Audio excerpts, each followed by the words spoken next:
Get ready to unlock your full trading potential. Yeah. You provided some fascinating excerpts from The Mental Game of Trading by Tendler, Oh, what's a good one? and we're going to unpack some of the key takeaways. Yeah, for sure. Think of this as your cheat sheet to conquering the psychology of trading. It's a game changer for sure. Yeah. Tendler really nails down why traders wrestle with their emotions and offers practical solutions to transform those mental roadblocks into advantages. So we're going to be diving into why emotions aren't the enemy that you might think they are, Right. how to create a personalized map of your trading patterns, and the unexpected connection between confidence and discipline. By the end of this deep dive, you'll have the tools to turn your mental game into your strongest asset. That's the goal. First up, Tendler tackles this pervasive idea that emotions are the enemy of good trading. Right. What are your thoughts on that? It's a common misconception. Yeah. Many traders try to shut down their emotions completely, viewing them as obstacles. Oh, interesting. But what's fascinating is that emotions like greed, fear, and even anger Yeah. are valuable signals, like indicators on your trading dashboard. Okay, so instead of hitting the ignore button on our feelings, Right. we need to understand what they're trying to tell us.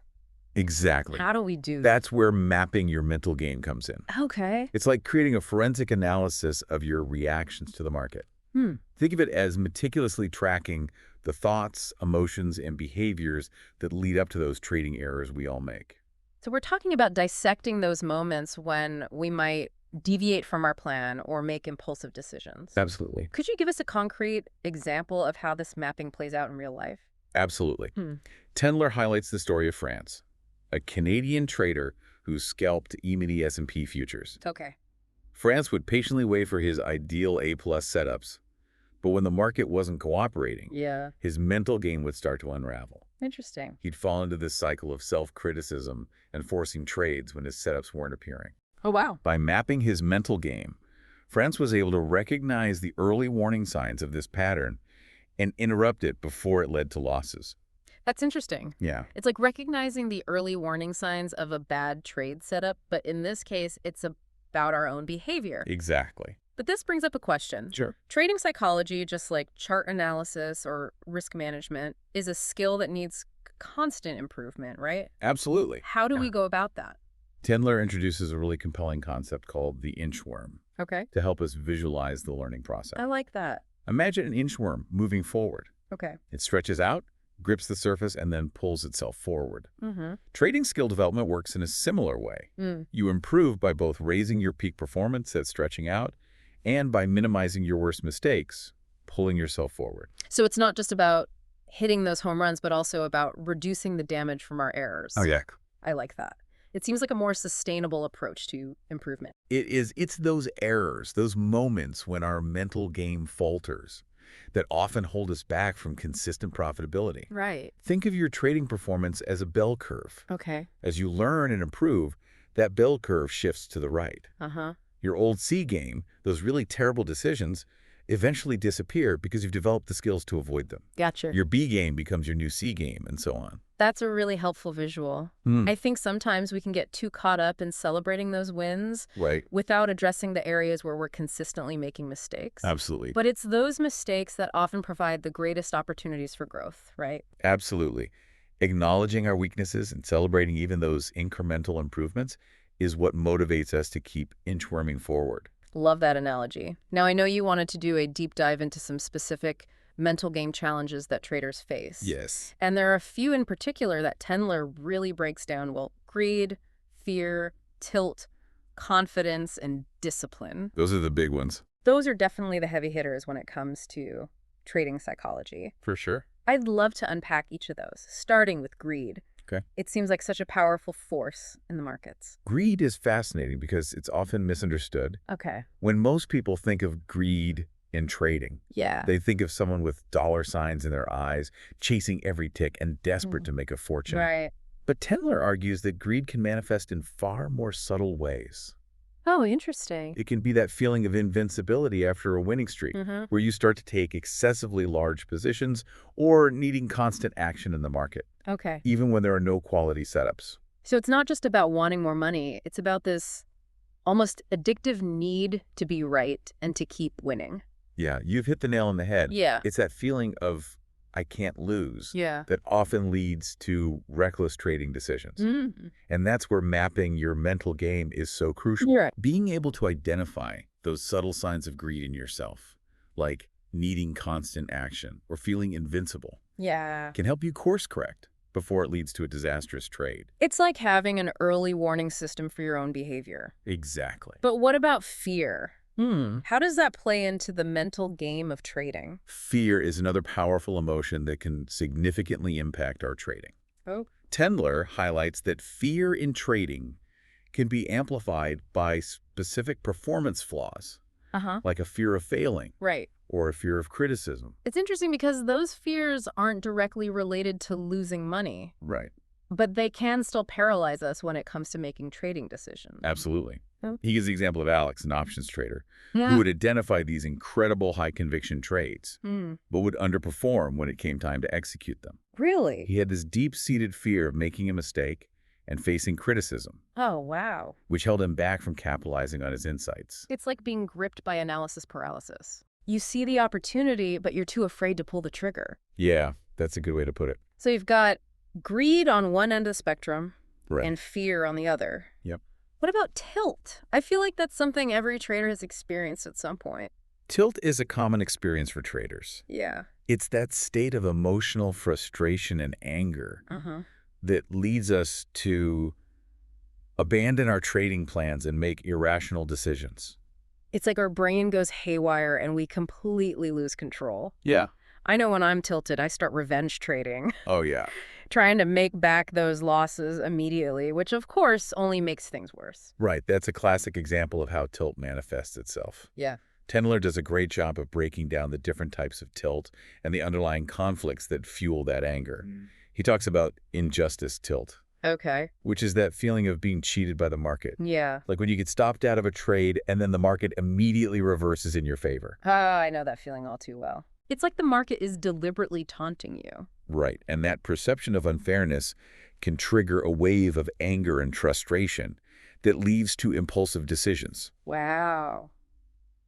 The key to dealing with tilt is first, recognizing it. Okay. Just like with greed and fear, mapping those tilt patterns is crucial. So we're looking for those early warning signs. Yeah. Whether it's physical sensations like a racing heart Right. or mental patterns like negative self-talk. Exactly. Right. Once you can spot those signals, Okay. you can start to implement strategies to disrupt that emotional momentum. Gotcha. It could be something as simple as taking a break from trading or going for a walk to clear your head. I've heard that even having a pre-prepared list of logical statements can help. Oh, yeah. Things like, I will not chase losses, or I will stick to my trading plan. Those are great examples. Yeah. Having those reminders ready to go can help ground you when your emotions are running high. That makes sense. Shifting gears a bit, I'm curious to hear your thoughts on the role of confidence in trading. It seems like such a critical ingredient for success. It really is. Confidence is that belief in your abilities and your trading edge. Right. It allows you to take calculated risks and to weather the inevitable drawdowns that come with trading. Yeah. But it's also a bit of a double-edged sword, isn't it? It really is. Tendler talks about the dangers of both overconfidence and a lack of confidence. Okay, so let's unpack that. What does overconfidence look like in the context of trading? Overconfidence is essentially an inflated sense of your abilities. It's that feeling of, I can't lose, Yeah. which can lead to reckless trading decisions, like ignoring your risk management rules or taking on positions that are too large for your account size. And I imagine that often stems from a string of winning trades. Right. Where you start to believe you've figured out the market, right? That's a common scenario. Yeah. Overconfidence can be just as dangerous as a lack of confidence Wow. because it leads to complacency and a disregard for risk. Now, on the other side of the spectrum, a lack of confidence can be equally paralyzing. Because you start to second guess yourself, hesitate to enter trades, and potentially miss out on opportunities. Exactly. When you lack confidence, you're constantly waiting for the market to prove you wrong. Right. It can stem from past trading losses, negative self-talk, or even just a general feeling of inadequacy. So how do we find that sweet spot, that balance between overconfidence and a lack of confidence? That's the million-dollar question. Right. How do we cultivate genuine, sustainable confidence in our trading? Tendler offers some great insights here. Okay. He talks about the importance of building confidence through a combination of factors. First, having a solid trading strategy that you've thoroughly back-tested and have confidence in. Right. If you don't believe in your strategy, it's going to be hard to execute it with conviction. That makes perfect sense. Yeah. It's like trying to build a house on a shaky foundation. Exactly.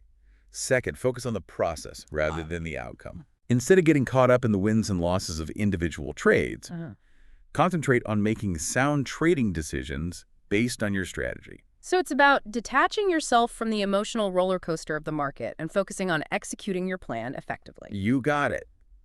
And finally, Tendler emphasizes the importance of self-awareness. Gotcha. Understanding your strengths and weaknesses as a trader and working to continuously improve. It's about having a realistic assessment of your abilities. Yes. Both good and bad. Right. And being willing to put in the work to grow as a trader. Exactly. Now we've covered greed, fear, tilt, and confidence. Yep. Let's talk about discipline. It seems like the glue that holds everything together. It absolutely is. Discipline is that ability to execute your trading plan consistently, even when your emotions are urging you to do otherwise. It's about staying focused, sticking to your rules, and avoiding those impulsive decisions that can derail your trading. I'm sure. But I imagine discipline can be incredibly challenging. Oh, it is. Especially in the heat of the moment when the markets are moving against you. You're right. It's not easy. But Tendler offers a really interesting perspective on discipline. Okay.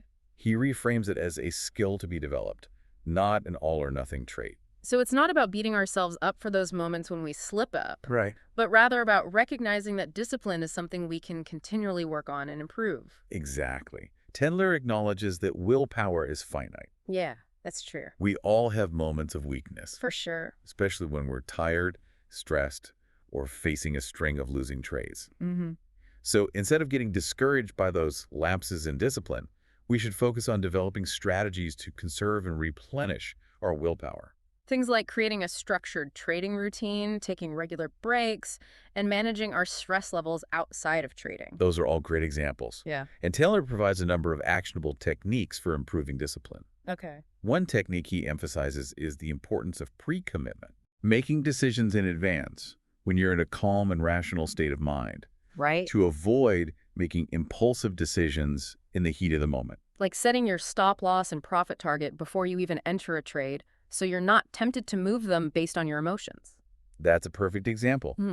By removing that temptation, you're taking your emotions out of the equation. I like that. It takes the pressure off in those moments when the market is testing your resolve. Exactly. Are there any other techniques that stand out to you? Another one that's really effective is focusing on the process rather than the outcome. We touched on this earlier when discussing confidence, Yeah. but it applies equally to discipline. Okay. Instead of getting caught up in the results of individual trades, concentrate on executing your trading plan flawlessly. So even if you follow your rules and make a losing trade, it's not a failure as long as you stuck to your plan. That's right, because in the long run, it's consistent execution that leads to success, Right. not individual wins and losses. A single trade doesn't define you as a trader. It's about the process, the discipline, and the commitment to your strategy. This is all incredibly valuable information. But I'm wondering, what can we do to put these concepts into action right now? Are there any specific tools or techniques that we can start using today to improve our mental game? Absolutely. One of the most practical things Tendler offers is a 4-step real-time correction technique. Okay. For those moments when our emotions are starting to get the better of us. Yeah. It's designed to help you regain control and make more rational decisions in the heat of the moment. Okay, I'm all ears. Let's dive into those 4 steps. Okay, so let's break down this 4-step real-time correction technique. Great. What's the first step? The first step is all about recognizing those early warning signs Okay. that our emotions are starting to influence our trading decisions. This is where all that work we did mapping our personal mental game patterns comes into play. So it's about noticing things like that feeling of needing to be in a trade even when our setups aren't there. Right. Or that clenched jaw when the market is moving against us. Exactly. Yeah. Those subtle physical sensations and mental patterns are key indicators that we might be veering off course.